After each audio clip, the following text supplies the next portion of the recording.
taking them to Serafina on Saturday night. Oh, that's a nice restaurant. It is, I've never been. It's on Madison. There's a few of them. Yeah, it's a chain, yeah, absolutely. So, Cipriani is pretty good. yeah. Well, Serafina's, they said it's really good pizza. Yeah, it's Italian. Yeah.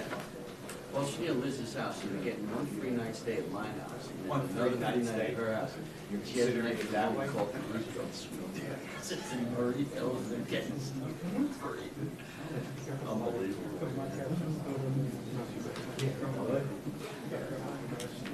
You know, you try and help your friends when they come in from out of town or whatever. That's right.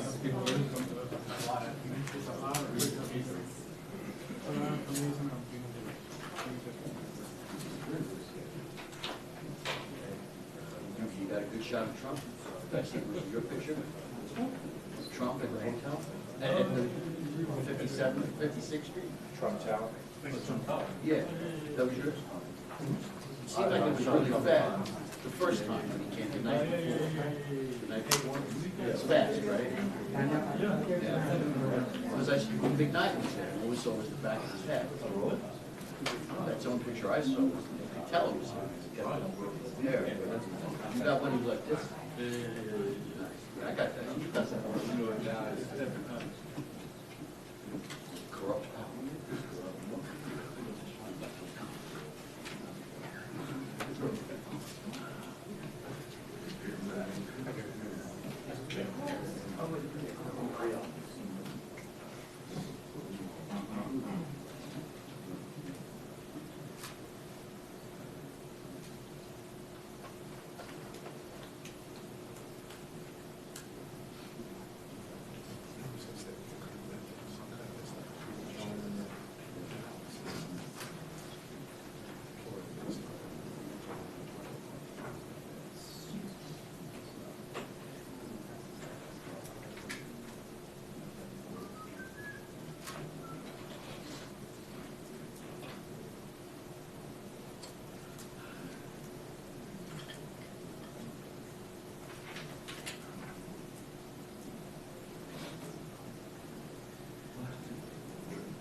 Yes.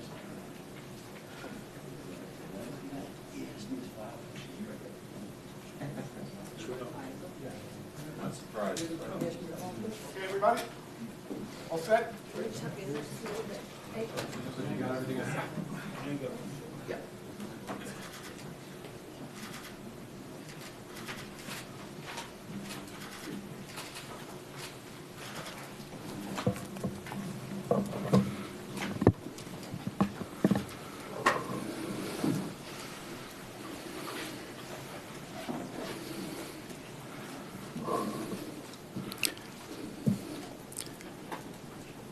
Good afternoon, everyone. I'm Breon Peace, the United States Attorney for the Eastern District of New York.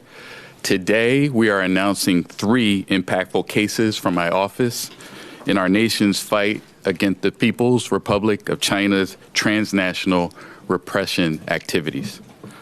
The first 2 criminal complaints that I am announcing shed further light on the extent of the PRC government's efforts to project its authoritarian worldview on the residents of this city and this country. The 2 complaints charge more than 30 officers with China's national police force, which is called the Ministry of Public Security, or the MPS, and 2 New York City residents with violations of U.S. law. Unlike typical officers, the MPS officers who have been charged today are not focused on preventing crime. Rather, the complaints charge these MPS officers with engaging in transnational repression schemes targeting members of the Chinese diaspora community in New York City and elsewhere in the United States. And as shown in these complaints, the MPS has repeatedly and flagrantly violated our nation's sovereignty, including by opening and operating a police station in the middle of New York City. The third case will be announced by Principal Deputy Assistant Attorney General David Newman of the Department's National Security Division. Let me introduce the other speakers you'll hear from today. I'm joined by Michael Driscoll, Assistant Director in charge of the FBI's New York Field Office, and David Sundberg, Assistant Director in charge of the FBI's Washington Field Office, and of course, my Assistant U.S. Attorney team. 2 miles from our office, just across the Brooklyn Bridge, this nondescript office building in the heart of bustling Chinatown in Lower Manhattan has a dark secret. Until several months ago, an entire floor of this building hosted an undeclared police station of the Chinese National Police. Now just imagine the NYPD opening an undeclared secret police station in Beijing.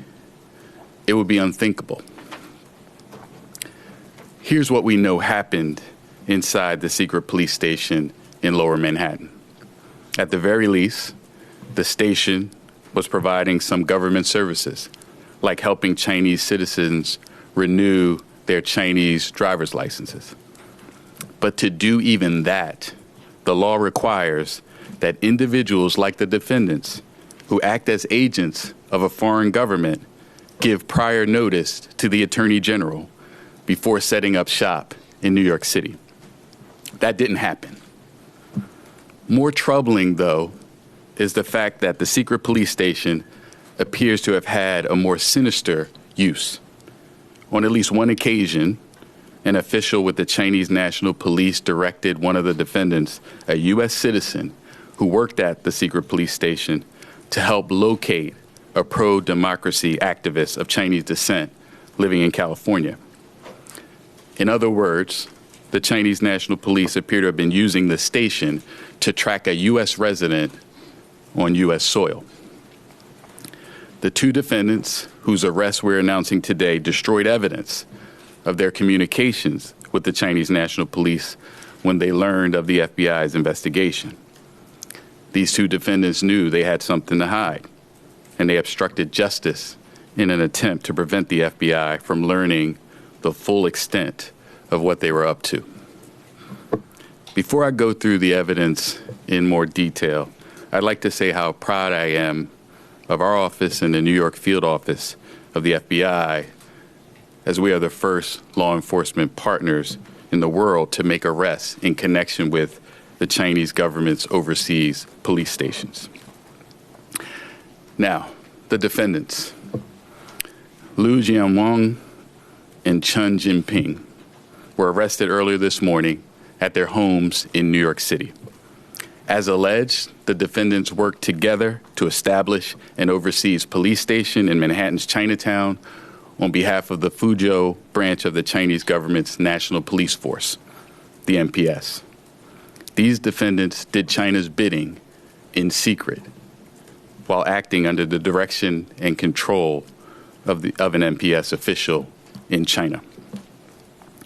Before helping to open the police station in early 2022, the defendant, Liu Jianwang, had a long-standing relationship of trust with PRC law enforcement, including the MPS. In 2018, Liu was enlisted in efforts to cause a purported Chinese fugitive to return to China. The victim of that effort reported that he was repeatedly harassed to return to China. That victim received threats of violence against his family in the United States, and MPS officers harassed the victim's family in China. Last October, FBI agents conducted a judicially authorized search of the secret police station and interviewed both Liu and Chun and seized their phones. In subsequent interviews with agents, Liu and Chun admitted that they had deleted communications with the MPS official from their phones after learning about the ongoing FBI investigation. As we allege, that is obstruction of justice. The defendant's actions under the direction of the Chinese government are flagrant violations of American sovereignty. And thanks to our investigation and arrest today with the FBI, the defendants will be held accountable, and the MPS is on notice that we will not tolerate similar threats to our national sovereignty. Before I close my remarks on this case, I want to deliver a message to anyone who needs to hear it. New York City is home to New York's finest, the NYPD. We don't need or want a secret police station in our great city. The second complaint I'm announcing charges 34 MPS officers who belong to a task force called the 912 Special Project Working Group. This task force isn't a normal police force. It doesn't protect people or combat crimes. It commits crimes, targeting Chinese democracy activists and dissidents located outside of the PRC, including right here in New York City.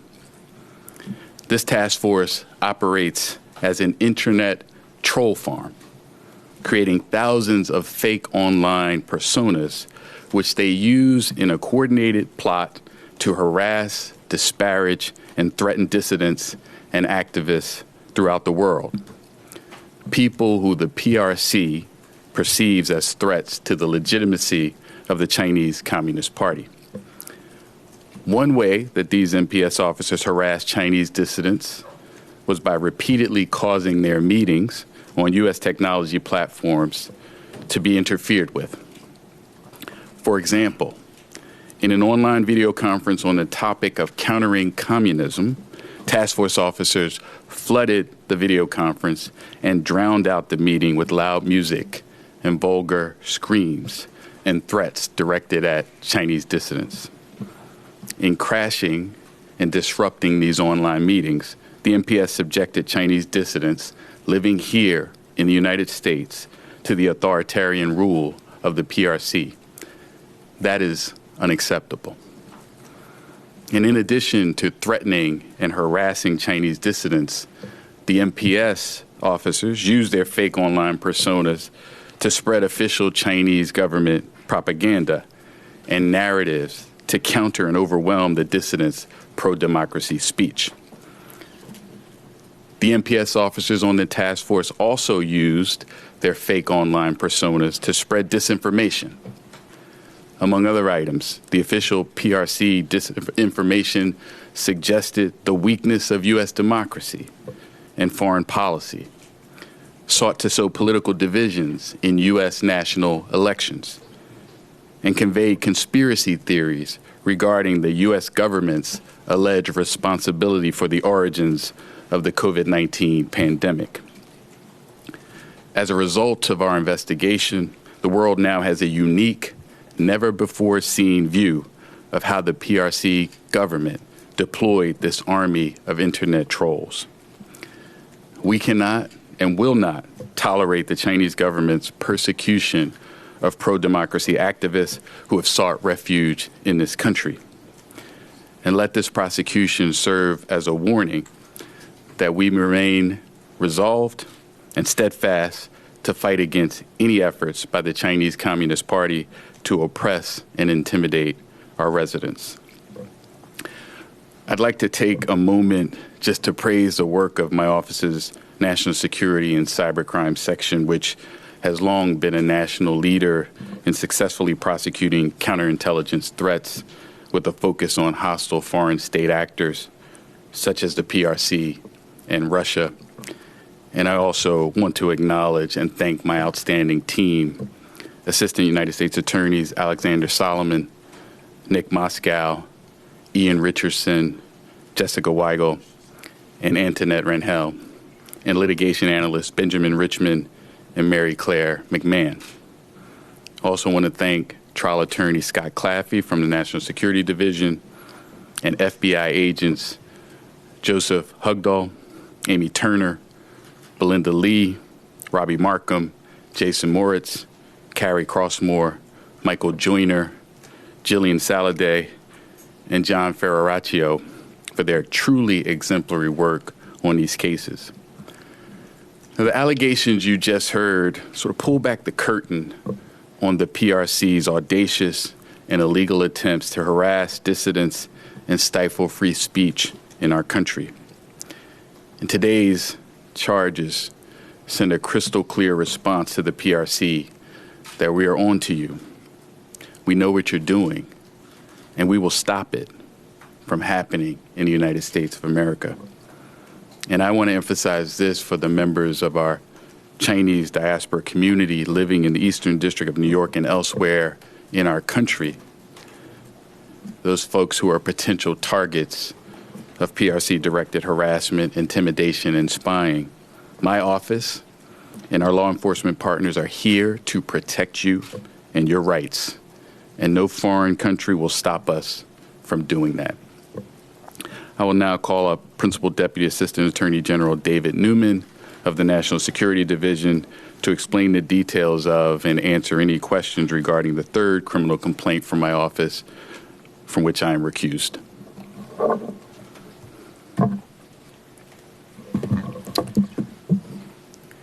Thank you.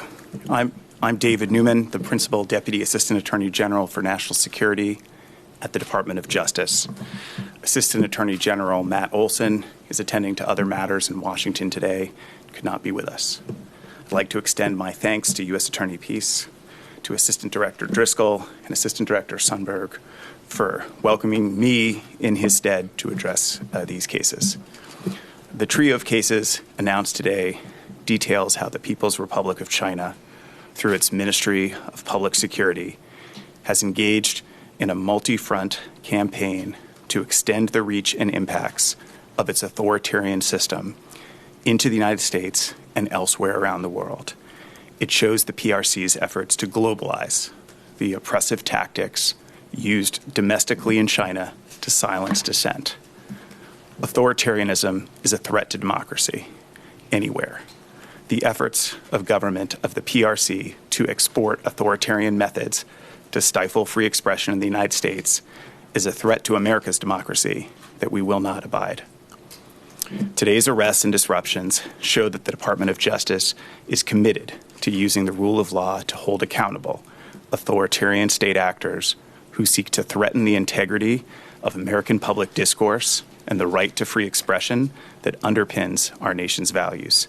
And we are calling foul on conduct that should be out of bounds for any responsible nation-state actor.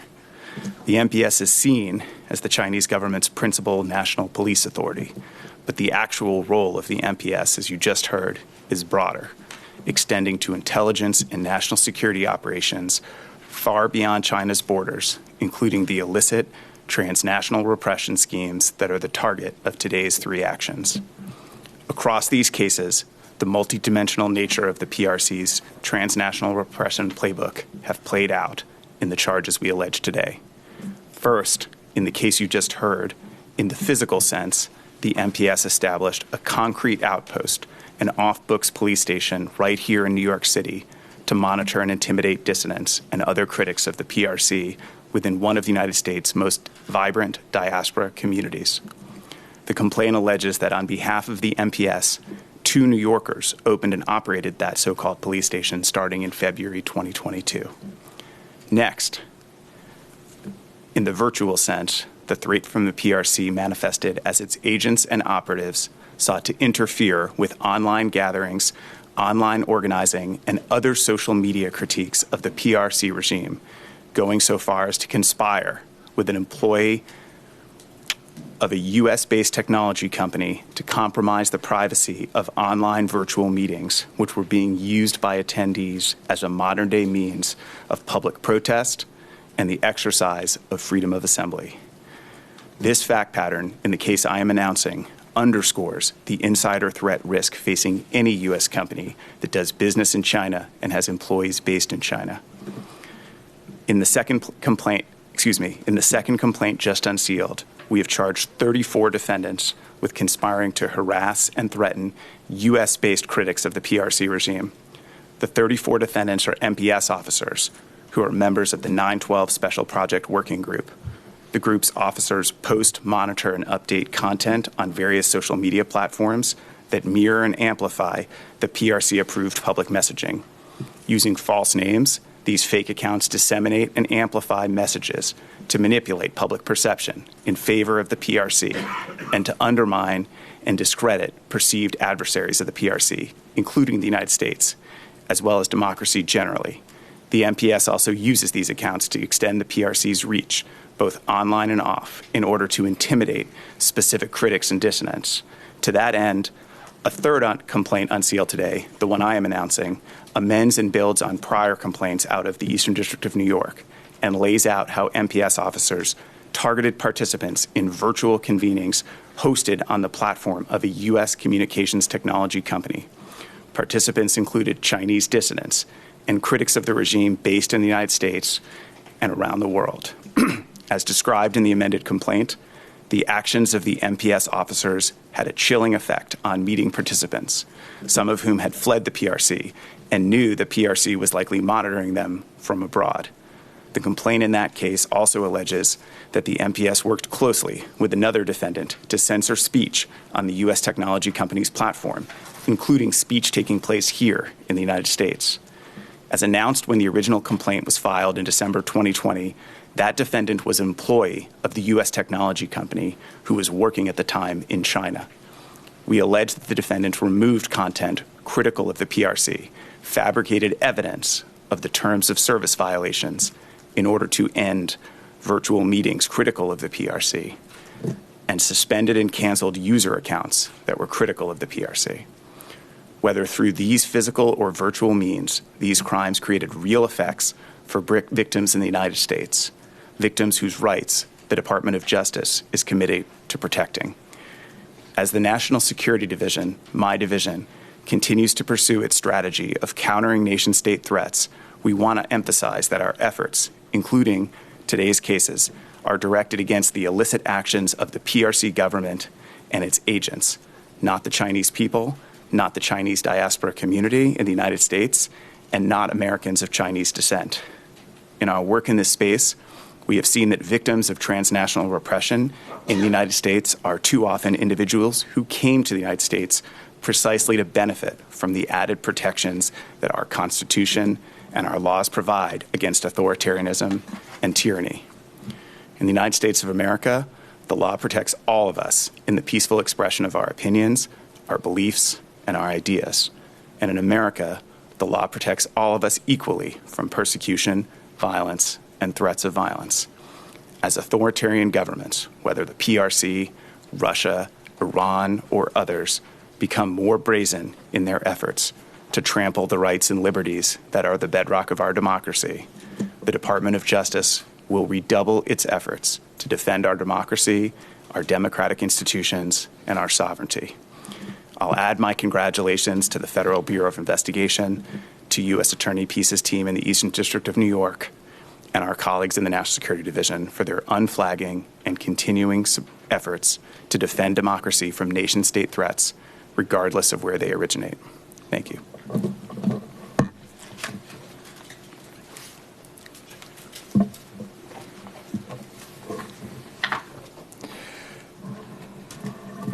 Good afternoon, everyone. Thank you for joining us today. I am Mike Driscoll, Assistant Director in Charge for FBI's New York office. I want to thank U.S. Attorney Peace for having us here today, for Deputy Assistant Attorney General Newman for joining us, and for Assistant Director Sundberg for making the trip up from Washington. As you heard in the first complaint we've laid out today, a shameless scheme directed by the Chinese government's Ministry of Public Security, their National Police Service, was carried out by two individuals who we arrested this morning. As alleged in the complaint, they set up and ran an undeclared police station in downtown New York City. This is clearly a blatant violation of our national sovereignty, and it circumvents the judicial law and law enforcement cooperation that is standard around the world amongst law enforcement organizations. This case is a further example of the audacious activities that the government of China has carried out right here on American soil.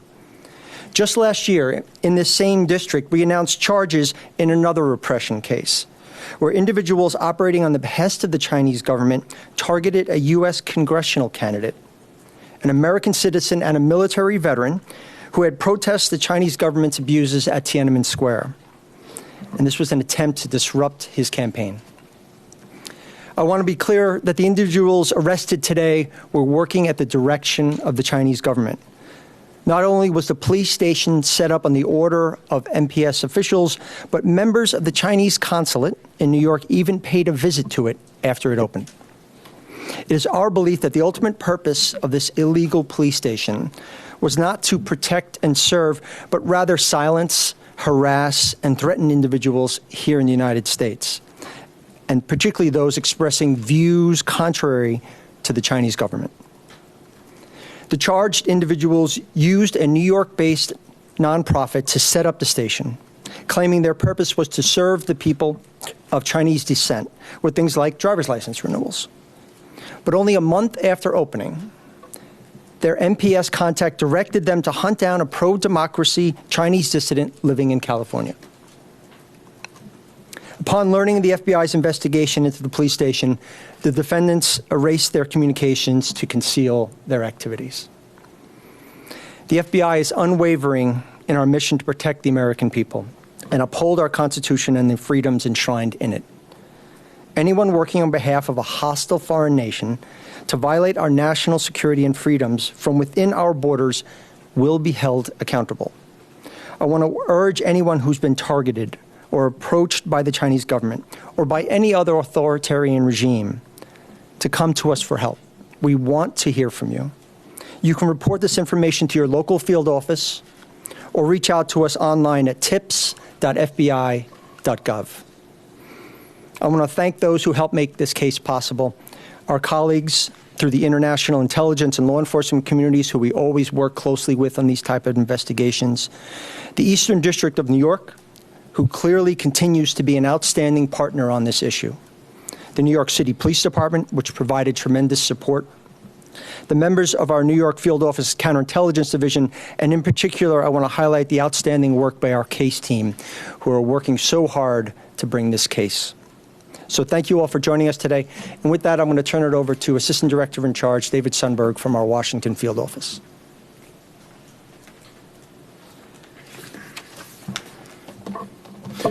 Thank you.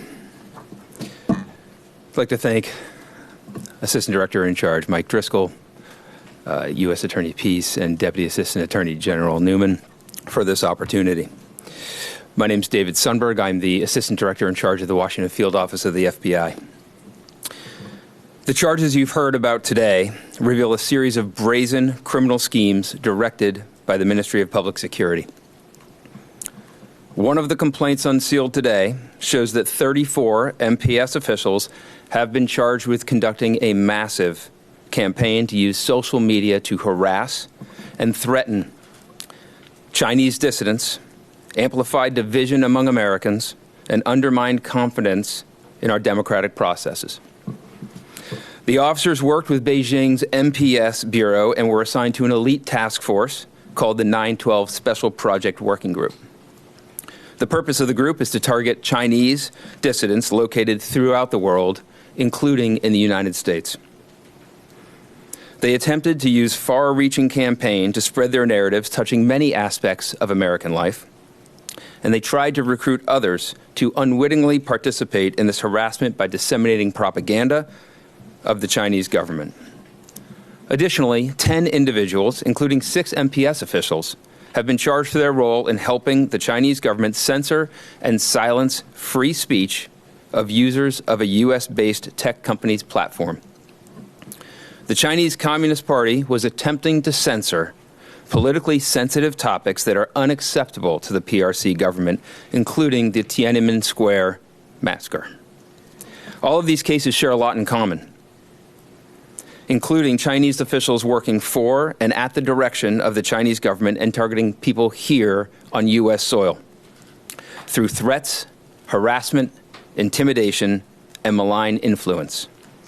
The individuals charged today are operatives supporting the Chinese government's campaign to export repression and crush any criticism of its failings by trampling freedom of thought and expression, including here in the United States. Our partnerships are one of our greatest strengths, and we will continue to use those to bring these cases to light. So thank you to those partners who provided assistance to us, including our private sector partners and our colleagues throughout the international intelligence and law enforcement community, who are also battling the Chinese government's aggression. Additionally, I want to acknowledge all of the FBI employees, special agents, analysts, linguists, to name a few, all those who have played a part in these 2 Washington field office investigations and brought them to where they are today.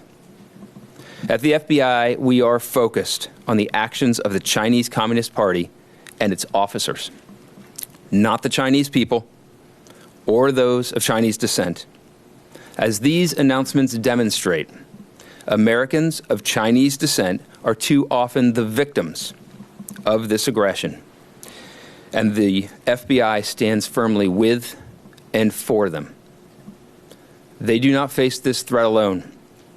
Transnational repression is illegal. The FBI will continue to investigate these aggressive threats from the CCP and stand up for the freedom of speech. Thank you.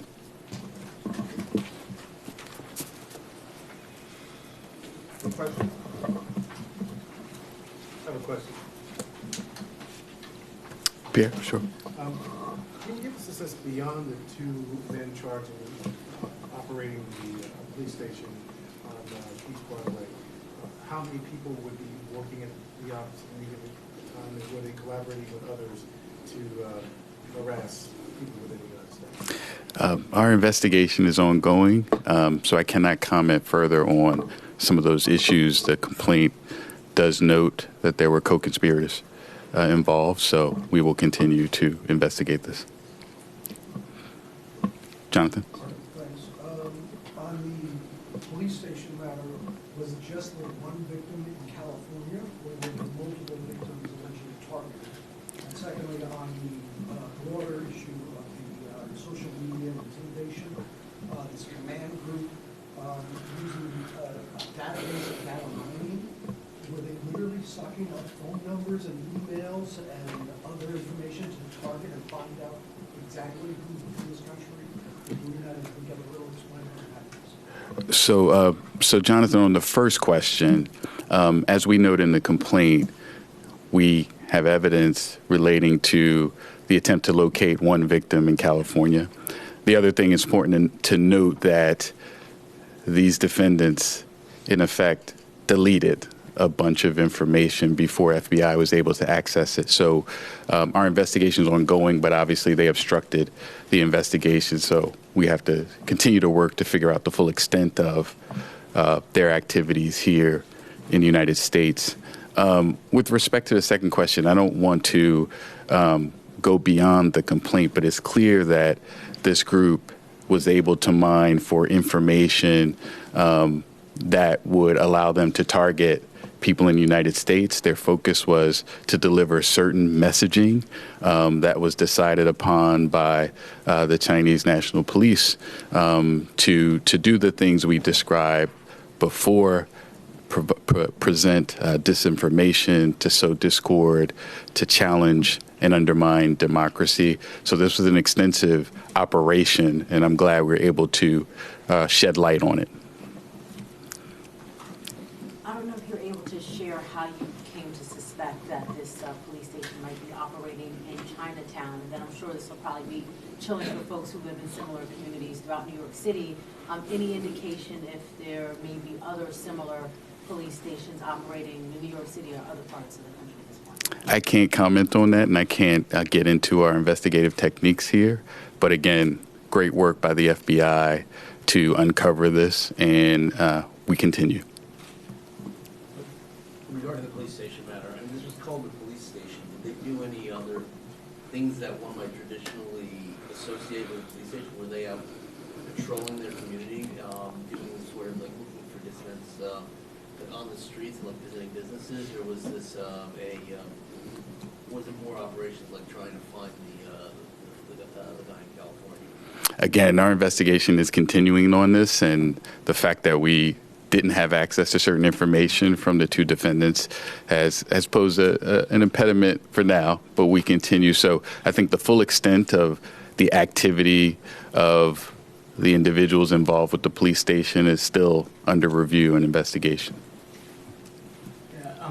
Is there any connection between the individuals arrested today and the previous individuals arrested and charged by your office under others, somewhat similar transnational oppression schemes out of China? And then secondly, I think you referenced that the police station closed. What exactly does that mean? What makes you confident that it's no longer operating? So with respect to your first question, I think the broad connection obviously is the MPS is behind these activities in multiple cases that we have charged, as we have identified. And I think to the extent there are overlaps, they're laid out in the complaint. I'm sorry, remind me of your second question. What exactly does it mean that it closed? Our understanding at this point is it's no longer operating. So that's what it means. One last question, sorry. You mentioned that consular officials had visited that police station. Were they, in fact, did they know what was going on there, or you asked the State Department to estimate what was there? Mike, did you make that? Mike, yeah. Thanks, John. So again, it goes to the nature of what we're investigating. We'll be looking at who they were involved with, not just officially from the Chinese government, but who are they involved with in the community. It goes to the question earlier of if you do know anything about, if anybody in the public has had contact with these individuals, has had similar experiences or has experienced this kind of repression, we're asking everyone to reach out to the FBI because we want to know the full extent of what were they trying to do, who were they in contact with, what is the nature of their activity in New York, and frankly in any city around the country. Thank you, everybody. Thank you.